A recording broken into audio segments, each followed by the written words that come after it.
Good morning student. आज संस्कृत विषय के अंतर्गत हम पाठ 14 पढ़ेंगे, संघे शक्ति, यानी हम इकट्ठे रहेंगे एकता में बल।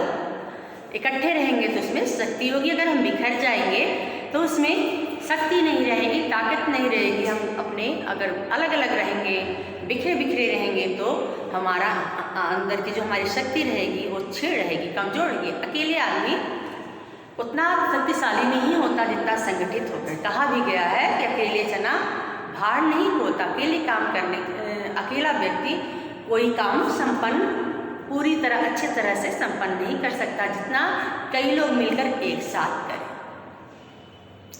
और एकता में शक्ति में कई कहानियाँ आपने सुनी होंगी। उस कहानी में से एक कहानी यहाँ आपके संस्कृत पाठ में दिया गया है। इसको हम पढ़ते हैं और इसके हिंदी अर्थ को समझते हैं। दक्षिणात्ये जनपदे महिलारूप्यं नामं नगर आसीत्। दक्षिण दिशा में एक जनपद में महिलारूप्यम नामक नगर था।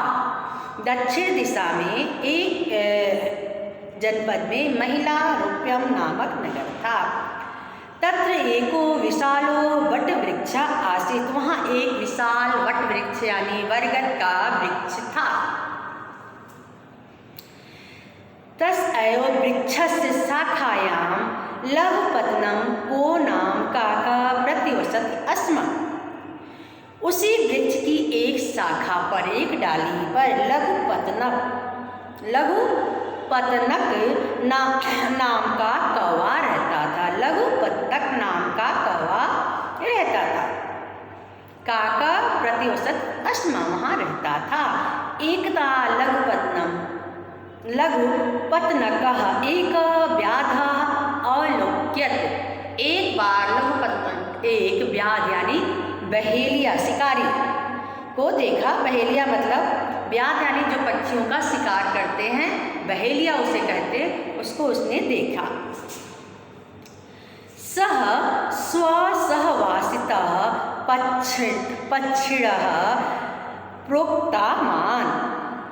उसने अपने साथ रहने वाले पक्षियों से कहा। उस वृक्ष पे बहुत सारे पक्षी रहते थे, तो उसने वहाँ रहने वाले पक्षियों से कहा, भो अरे एषः दुरात्मा व्याध अत्र आगत्य। एक दुष्ट व्याध यहाँ आ गया है। आगत्य जालम प्रसार्य तांडुलाम प्रच्छयस्ति।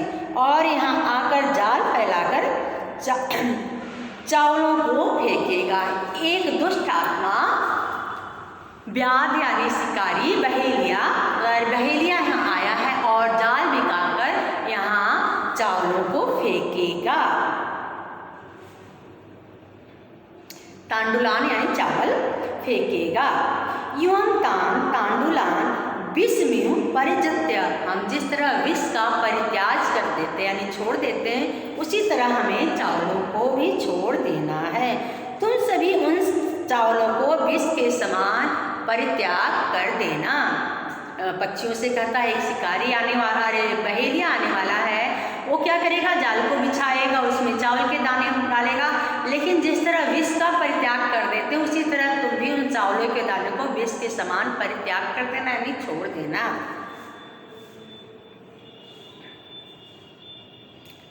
अन्यथा जाल मध्य परिबद्धा भविष्यत। नहीं तो जाल के बीच में फंस जाओगे। एतत् कथा यत् अस्तस्य सह व्याध तत्रागत जालम प्रसार्यत। उसके इस प्रकार कहते कहते वह व्याध वहाँ आकर जाल फैला दिया। अभी वो बता ही रहा था, तब तक बहेलिया आया और अपना जाल फैला दिया। तदुपरि तांडुलास्य प्रक्षिप्त तत्रैव समीपे गुप्त रूपेण स्थित। और उसके बाद उस पे चावल के दाने फेंक कर छुप कर बैठ गया, वहीं छिप कर बैठ गया। अत्रांतरे चित्रग्रीवा नामक कपोतराज पक्षी सहसा तत्रागच्छत। इसके बाद चित्रग्रीव नाम के कबूतरों का राजा पक्षी यूं के साथ वहाँ अचानक उसके बाद क्या हुआ? अंतरात्रे कुछ समय बाद चित्रग्रीवा चित्रग्रीव नाम का कपोत राजा पक्षी कबूतरों के राजा कपोत राजा पक्षी अपने सारे पक्षियों के साथ वहाँ आए। दूरता प्रक्षिपातान तांडुलाम अपश्यत, दूर से ही चावलों के दाने को देखा। इसके बाद चित्रग्रीवा नाम का कबूतरों का राजा पक्षियों के साथ अचानक वहाँ आया। उसने दूर से ही छिड़के हुए चावलों को देखा।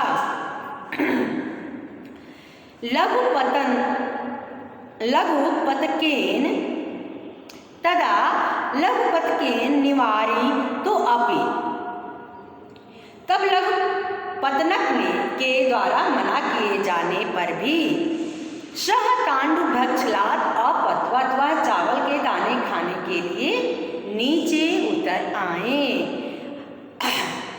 कुछ समय बाद चित्रग्रीवा नाम का कबूतरों का जो कबूतर पक्षियों का राजा चित्रग्रीवा अपने साथी पक्षियों के साथ वहाँ आया और दूर से ही फैले हुए छिड़के हुए चावलों के दानों को देखा और वह नीचे उतर आया। जो कौवा था, कौवे का नाम था लघुपतनक, उसके मना करने के बाद भी वह चावल के दाना खाने के लिए नीचे उतर आए। ईम सह कपूतः सल जाल मध्य निगृहीतो अभवत्, इसलिए वह सभी इस प्रकार वह कबूतरों के साथ जाल में पकड़ा गया, यानी वह कबूतरों के साथ जाल में फंस गया। सह च व्याधा यथा कपोतान जाले बद्धा अपश्यत, और वह व्याध जब कबूतरों को जाल में फंसा हुआ देखा, अपश्यत देखा, तदा सह तान वधाय अधावत, तदा चित्रग्रीवो अबध्वत, कबूतरों को जाल में फंसा हुआ देखा तो उनको मारने के लिए दौड़ा। अपश्यत तदा सह तान वधाय, उनको मारने के लिए अधावत दौड़ा। तदा चित्रग्रीवो अबध्वत, तब चित्रग्रीव बोला, न वेद्यम न वेद्यम, ना डरो ना डरो, डरो मत डरो मत, न वेद्यम न वेद्यम, डरो मत डरो मत। युवम सह पुरता, युवम सह पुरता, तुम सब साहस करो। युवम व्याधम जाल मादाय स्वहे उत्पता, और सभी कबूतर जाल लेकर साहस करो, तुम सब व्याध के जाल को लेकर साथ करो। युवम साहस कुरता, तुम सब साहस करो। युवम व्याधम जाल मादाय सहयो उत्पता, तुम व्याध के जाल को साथ लेकर उड़ो, अन्यथा मृत्युम प्राप्त, नहीं तो मृत्यु को प्राप्त करोगे। सर्वोपि कपोता, सभी कबूतर जाल मदाय उत्पतत, जाल को लेकर उड़ चले। व्याधो अपि तत्पृष्ठतो अधावत, व्याध उसके पीछे दौड़ा।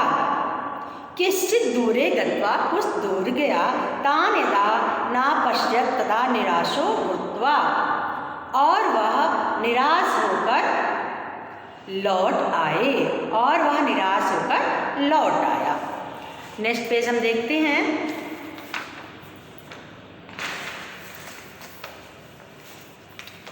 चित्रग्रीवा कपोतानुवाच, चित्रग्रीवः कपोतुम च, चित्रग्रीव ने कबूतरों से कहा, हिड़कः नामकः मूषिका, हिड़क के नाम का मूषक चूहा, मम मित्र अस्त, मेरा मित्र है, सह एवैतत् पास छेद करिष्यन्ति, वही इस जाल को काट देगा। तदा सर्वे, तब सभी हिड़कस्य समीप, हिड़कस के समीप गए, प्राणुवत, उसके समीप गए।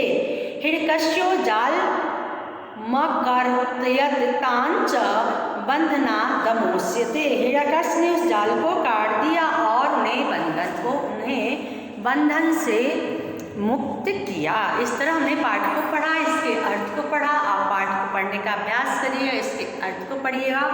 पाठ में आए जो प्रश्नोत्तर है, क्वेश्चन आंसर है, उसको पढ़िएगा, एक्सरसाइज को याद करिएगा। धन्यवाद।